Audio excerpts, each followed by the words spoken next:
tema que tinha sido anunciado, mas creio que foi a sequência do nosso debate há pouco no Conselho Supremo, quando tratámos de várias questões nacionais mais sentidas agora.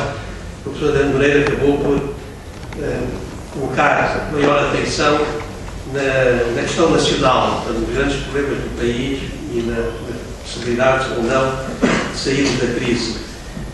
Como não chegou a tocar na outra parte da sua intervenção, que era a conjuntura internacional, eu suponho que alguns dos presentes poderão colocar questões ao seu professor, que está à disposição de responder a 3, 4, 5, 6 ou 7 perguntas dentro do tempo que ainda temos, para então fazermos uma identificação de problemas que o professor Adriano trata muito bem sobre a conjuntura que vivemos e sobre a possibilidade de sairmos da crise em que estamos ou não, e também sobre aquilo que era no final o tema anunciado, que era o sistema internacional contemporâneo e o combate estratégico mundial. Temos já uma pergunta, Sr. Arquiteto.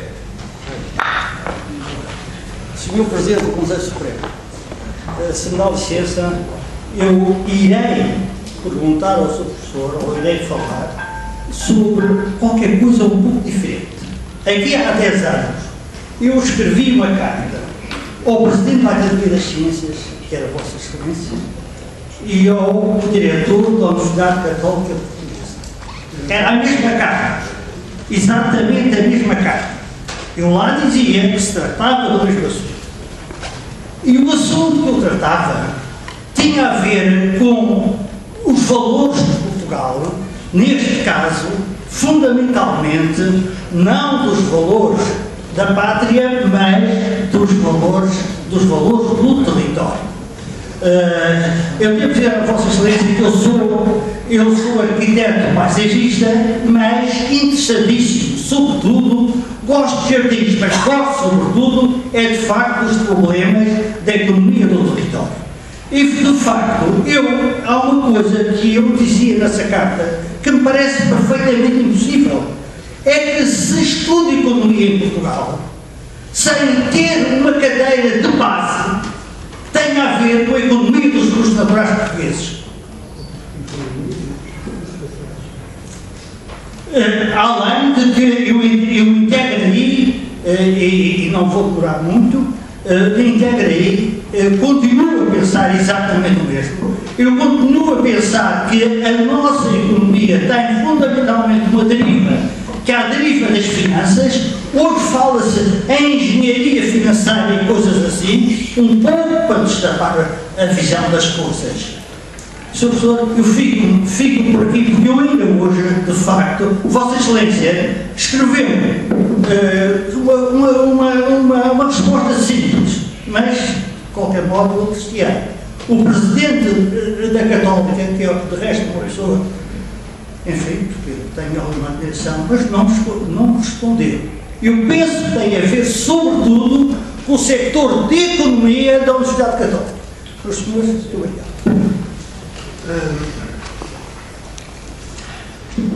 Eu vou dizer alguma coisa sobre a situação internacional. Só queria perguntar aos arquitetos, mandou alguma carta ao governo? Talvez. Já agora mando uma cópia ao governo para que ele trate recursos naturais e a Academia das Ciências. É uma das tais instituições antiga, muito antiga, é da Dona Maria I. Se o senhor visse o orçamento, ficava aflito. Se visse a segurança, ficava aflito. Se tivesse a consciência de que este edifício é anterior ao terremoto, precisa de intervenções, ficava aflito. E eu vivi vários anos aflito. E quero dizer que até me serviu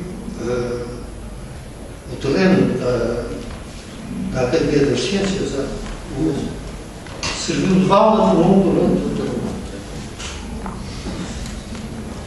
A academia tem gente com a maior competência, como sabe. Em geral, são todos da geração das caras. Eu acho que os académicos tomam a sério chamada de imortais, porque nunca mais abrem vaga.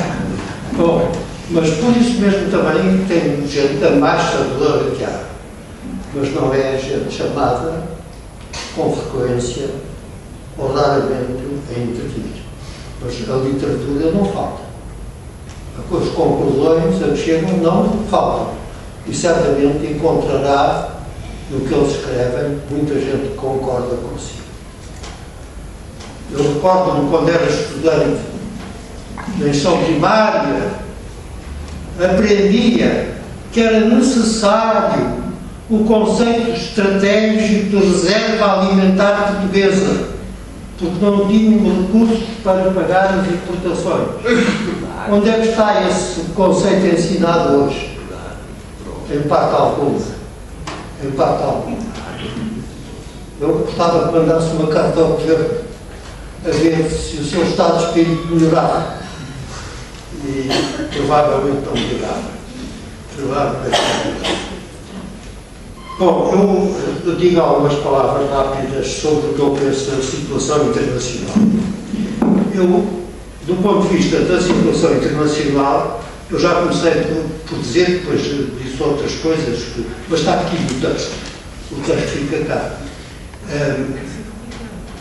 Eu julgo que esta condição exógena de Portugal, com o sentido que eu dei, devia merecer a maior das atenções e reforçar o serviço das relações internacionais no Ministério dos Estrangeiros e a articulação portuguesa.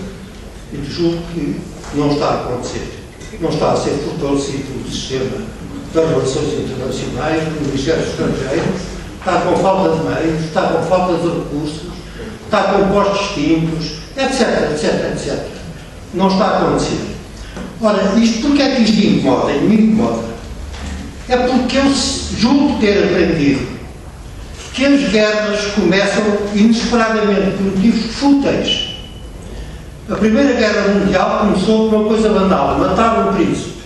É uma coisa que a gente no Ocidente faz tempos a tempos, desde o tempo do César, de vez em quando, mata um príncipe.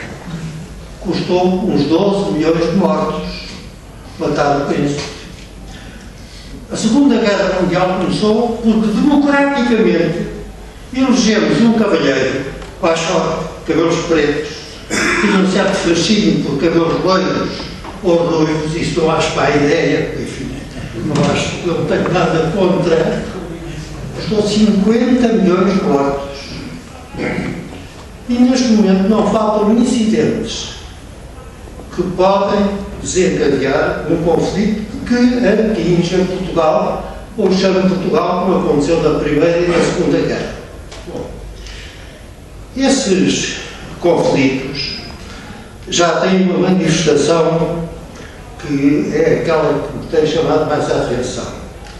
A NATO começou por fazer isso, foi definir a fronteira de interesses. A Rússia definiu imediatamente a fronteira de interesses. Só que a Rússia já deu um passo em frente. A fronteira de interesses a transformar-se em geográfica.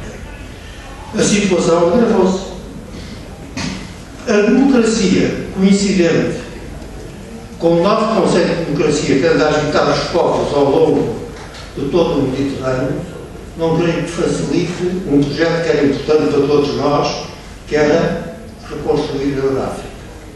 Isso está a ser muito difícil. Com o Mediterrâneo transformado num cemitério, que é aquilo que está a acontecer. E, finalmente, o facto do terrorismo, este ainda não é o finalmente, eu tenho outro finalmente, o caso do terrorismo, que inscreveu valores religiosos no seu conceito estratégico. Os valores religiosos no conceito estratégico são terríveis do ponto de vista da organização dos ataques e dos golpes que são desencadeados até de fraco contra o forte. Nos Estados Unidos até aconteceu uma coisa que eu acho espantosa. É que a queda das torres gêmeas, tornou sagrado o chão para os americanos. Os americanos consideram que um lugar de culto nacional, grande sacrifício. Perto está construída uma mesquita, porque foi autorizado. Esqueceram-se de que os indivíduos que deitaram os todos abaixo transformaram em sagrado, do ponto de vista da religião de Deus, o terreno, porque eles atacaram os infiéis. E quem morre atacar os infiéis vai para o céu com aquele trabalho de estar aqui à espera dele, os milhares de virgens à espera desse herói. Este conflito de legitimidades é um dos conflitos mais graves que nós vemos ao longo da história quando os motivos religiosos são envolvidos. A Europa, porque os Estados Unidos, enfim, estão-se a afastar um pouco da Europa, eu julgo que voltaram a lembrar-se de um conceito que havia muito no século passado nos escritores americanos, e era que Deus tinha sido generoso separando a América da Europa com o Atlântico, que era um descanso à Europa. Eles estão agora a voltar a essa ideia. Faz-nos bem virar a Normandia, de vez em quando, ver o que é que lá se passou, porque a distância não é tão grande. Depois começámos a organizar a segurança e defesa europeia. Há imensas reuniões, diálogos, encontros. Onde é que encontra em qualquer orçamento europeu, nesta data, recursos para organizar uma defesa e segurança suficientes se um conflito aparecer? Eu não vejo recursos em nenhum orçamento. Mas há outra coisa com a guerra que, a meu ver, está a ser grave para as vossas convicções. A primeira afirmação da Declaração de Direitos do Homem das Nações Unidas é que a vida é sagrada. A vida é sagrada. A guerra não considera a vida sagrada. Até há já juristas modernos que dizem que há um direito intermédio que está a nascer. Nasceu em Nuremberg, etc., por aí fora. Mas os avanços científicos e técnicos têm um efeito. É que cada vez menos os combatentes se veem. E é muito diferente o que acontece ao homem que combate, vendo a pessoa com quem combate. O que fica no espírito dele para a vida toda, e nós temos essa experiência com os nossos. É um golpe tremendo. Se a guerra cada vez se transforma mais, do ponto de vista ocidental, em estar na Califórnia carregado no botão, e depois espera lá que são horas de jantar. A crueldade aumenta. A crueldade aumenta. E não são apenas soldados que são afetados. São homens, mulheres, crianças, além das coisas materiais que voam. Isto está a acontecer hoje muito com aqueles objetos que voam sem ser pilotados. Está a acontecer isso. E Deus nos livre disso. Mas esse risco existe. Esse risco existe. Esse risco está a bater à porta dos países ocidentais e temos de estar preparados para isso. Não tenho noção de que se esteja com uma atenção suficiente a este caso. Quando o que acontece às Forças Armadas e o que acontece ao Ministério dos Negócios Estrangeiros. Cada vez são mais despidos de capacidades e meios. Porque se esquecem de uma coisa, de qualquer repetir, é que o poder da palavra vê muitas vezes a palavra do poder. E isso consegue uma boa diplomacia, apoiada numa segurança bem organizada. Coisa que não temos, acho, neste momento.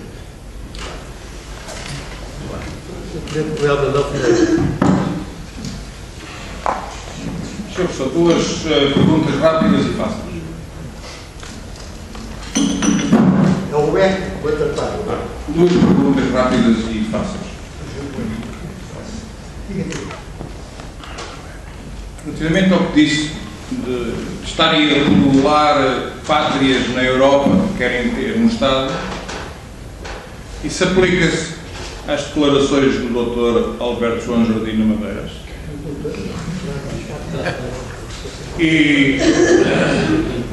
E será que ele já, daquilo que já fez ou disse, incorreu no artigo 308 do Código Penal, que é um crime de traição à pátria?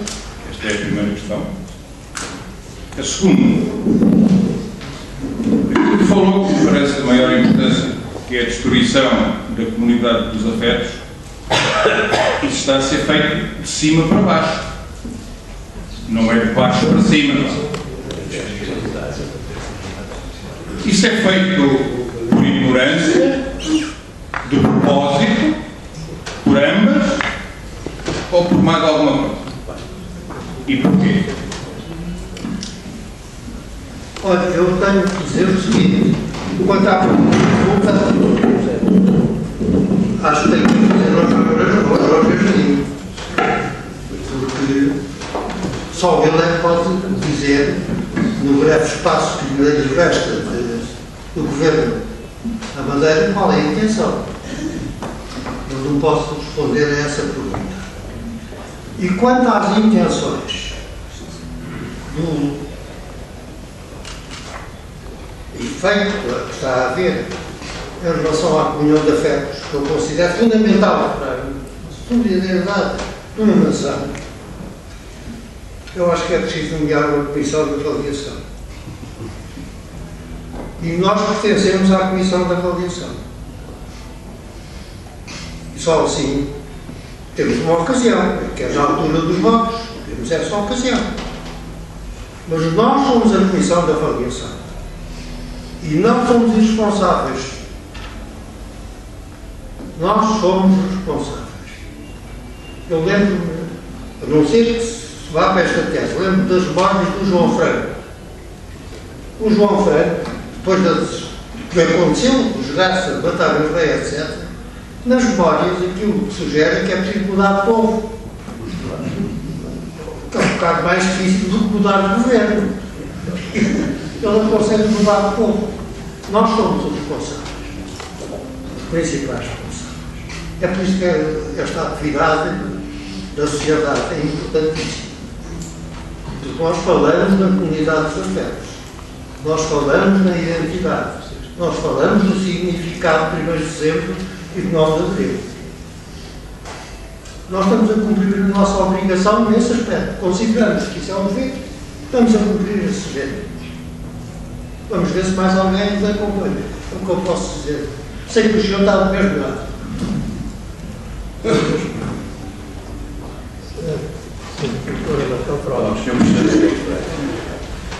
tenho aqui, permitam-me que comece com um apontamento pessoal. Eu tenho o privilégio de conhecer o professor Adriano Moreira desde criança, daí eu conhecer aqui. Conhece-me aí. Conhece-me há 60 anos a mim, ele tem 70.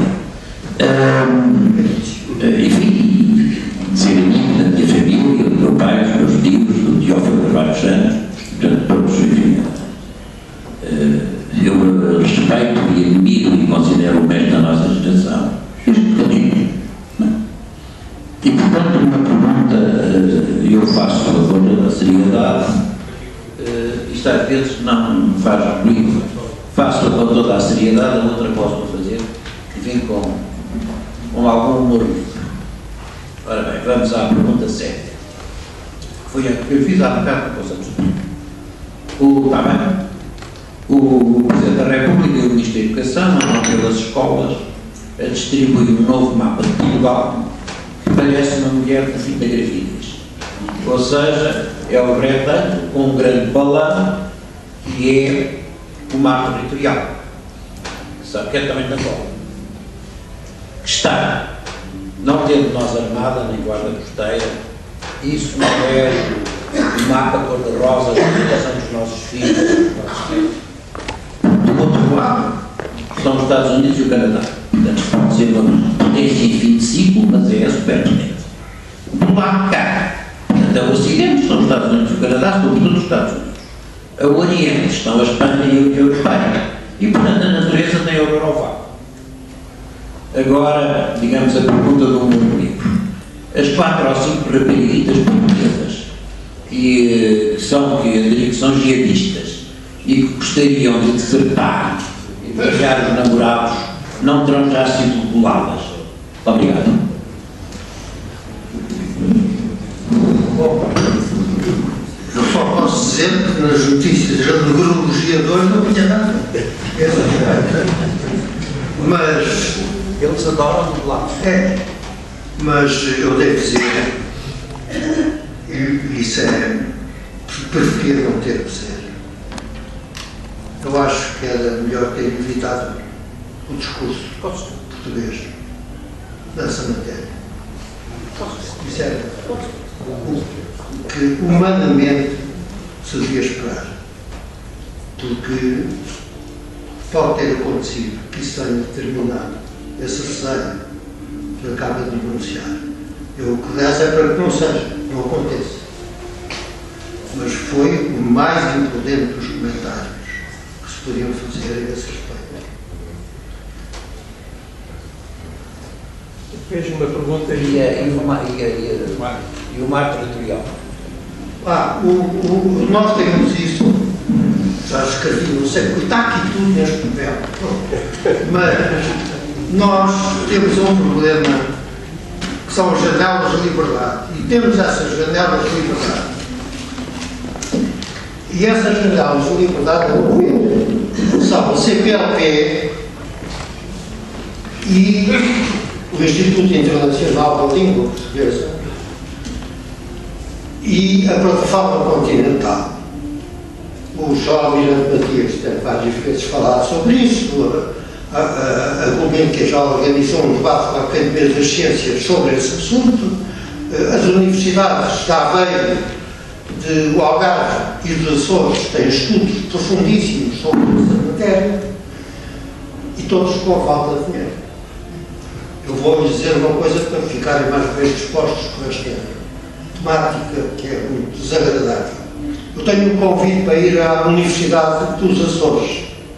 Eu fui para lá e disse o seguinte: vocês vejam lá, vocês não podem pagar a passagem, porque senão perco a pensão. Está em vigor. Para me tranquilizar, responderam assim: mas doutor, esteja descansado. A Universidade não paga nada porque está falida. Bom, ninguém vai descansar. Sim, bom, então não vai ter nada a ver com isto. Não, senhor, esteja descansado. Fiquei muito mais descansado. Bom, mas naquilo que respeita à CPLP, que eu referi há pouco, que mais nenhum país conseguiu ter a ideia, mas quem efetivou foi o Brasil. É preciso ver isto. O problema da língua portuguesa foi levantado numa reunião no Recife, no Instituto que era do Gilberto Freire. Mas quem o criou foi o Brasil. O que significa que há uma desatenção que é preciso combater. Porque não pode acontecer outra vez que nós tenhamos uma delegação, como é o Presidente da República, Primeiro-Ministro, Ministro Estrangeiros, vai a Timor, e há um senhor que se senta que já foi eleito, é membro da CPLP, e nós não sabemos. Isto é extraordinário. Aqui há 2 meses fui convidado a ir ao Senado brasileiro para discutir estas coisas. Porque eu também dei lá umas aulas da Escola de Guerra, da Marinha de Guerra do Brasil. Fui lá. Não estava senão os embaixadores, os senadores e o embaixador da Guiné Tropical. Nem Portugal lá está. Vale a pena também mudar. Bom, e segundo percebi, tenciona que entra na CPLP a Indonésia, a União Indiana, a Nigéria, o Ceilão, e passa a ser, com certeza, não a União dos Povos da Língua Portuguesa, mas dos povos à procura do petróleo. Vai passar a ser. E, portanto, nós estamos a descurar isso. Quanto à plataforma continental, já aqui foi explicada a extensão que tem, que é enormíssima, talvez a maior do mundo. Devia ter sido aprovada pelas Nações Unidas em 2003. Foi adiada para 2005. 13, 5 primeiro. Entretanto, veio cá o Presidente da Comissão Europeia, que acabou hoje o mandato, acaba amanhã, que recebeu o título de doutor honoris causa pela Universidade Técnica. Nesse tempo, que ainda foi ontem, onde estou, eu era o Presidente do Conselho Geral da Universidade Técnica e fui encarregado de fazer o discurso das boas-vindas ao jovem doutor. Mas acrescentei-o já agora. Disse, olha, fiz o elogio todo e depois disse, olha, já agora, essa conversa da história do plataforma continental. O senhor anda a querer definir o mar europeu. E se o senhor definir isso, antes de me reconhecerem a minha plataforma continental, eu recordo-me de 1890, do ultimato e do Marco Rosa, de maneira de pedir que meditasse nisto, para ver se as nossas dificuldades não aumentam. Ganhei o almoço no dia seguinte, péssimo, mas não falámos deste assunto. Mas isso é fundamental para Portugal. A luta pelo reconhecimento dessa plataforma continental. A rapaziada já sabe isto. A última vez que estive nos Açores, e agora espero lá ir outra vez, um dos estudantes pediu para falar comigo e disse-me o seguinte: mas, Sr. Professor, o senhor defende muito esta coisa da plataforma continental. Não podia fazer qualquer coisa para os estudantes espanhóis não virem tirar o curso da nossa universidade, ficam a saber tanto como nós.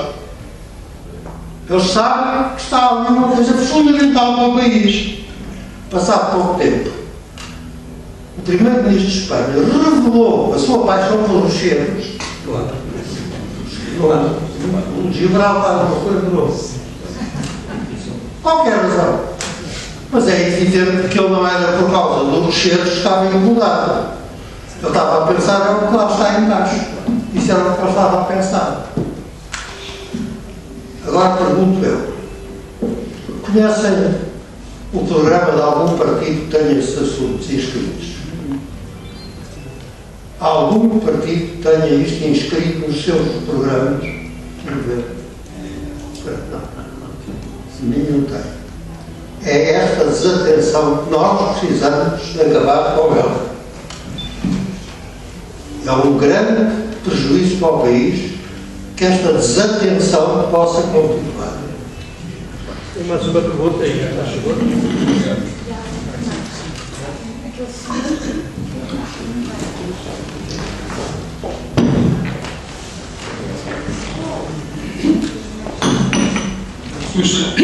Suas questões, Dr. Adriano Moreira, obrigado pela oportunidade de comentar e de fazer a seguinte pergunta.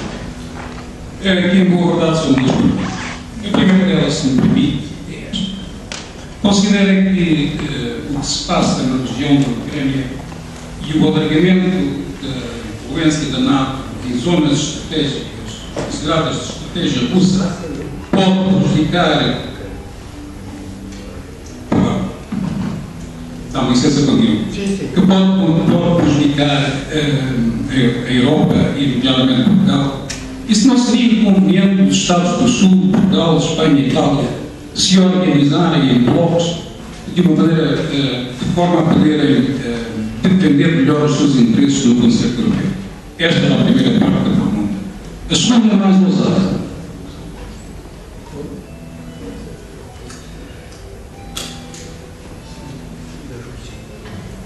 A segunda parte é mais ousada. Isto é para eu ouvir bem. Muito bem. Se me permite, a segunda é bastante mais ousada. Não estava na altura de os europeus decidirem que o conceito de democracia que estamos a seguir é prejudicial aos interesses de Portugal e até do europeu? Não estará na altura de rever o conceito de democracia parlamentar, assente em partidos da nossa empresa da República. Peço desculpa, estou muito nervoso, não é fácil falar para alguém como o Sr. Doutor.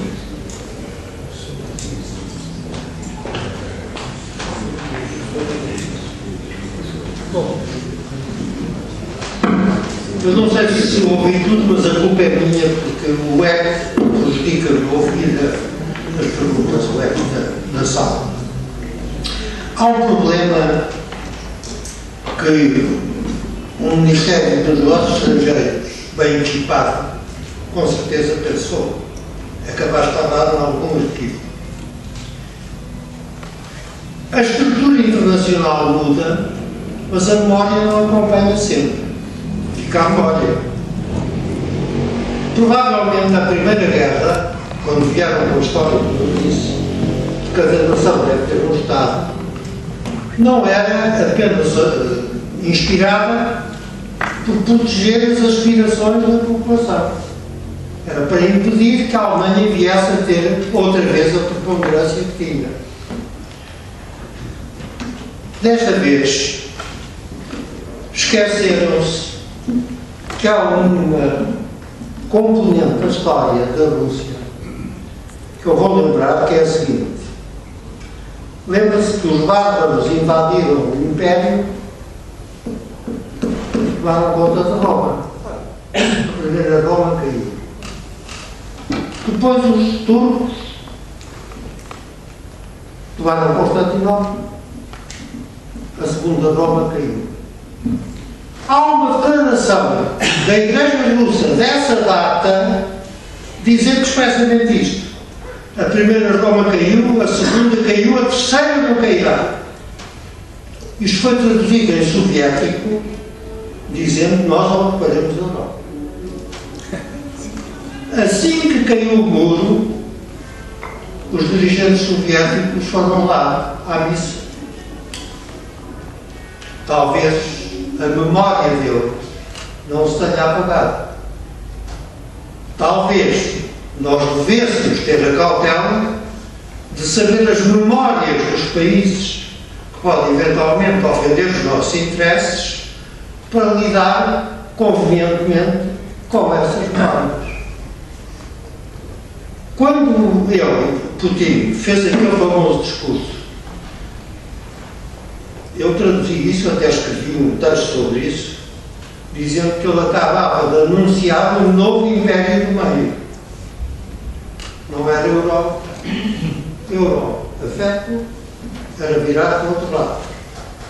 Mas ligava menos importância às palavras do discurso do que ao cenário que ele estava rodeado de generais, fardados solenemente com as suas medalhas. Eu achei a mensagem essa mais importante do que as palavras que ele tinha dito. Passado pouco tempo, tinha-se verificado. Temos de saber, pensando nisto, não sei se o facto de o trajeto para Bruxelas passar sempre por Berlim, porque é mais perto, fazer aquela volta, mostra que se pensou na memória ou não se pensou na memória. É uma alternativa em que nós ficamos. Mas isto é a circunstância em que estamos. E, portanto, temos que olhar com muita atenção para esse império do meio que ele criou.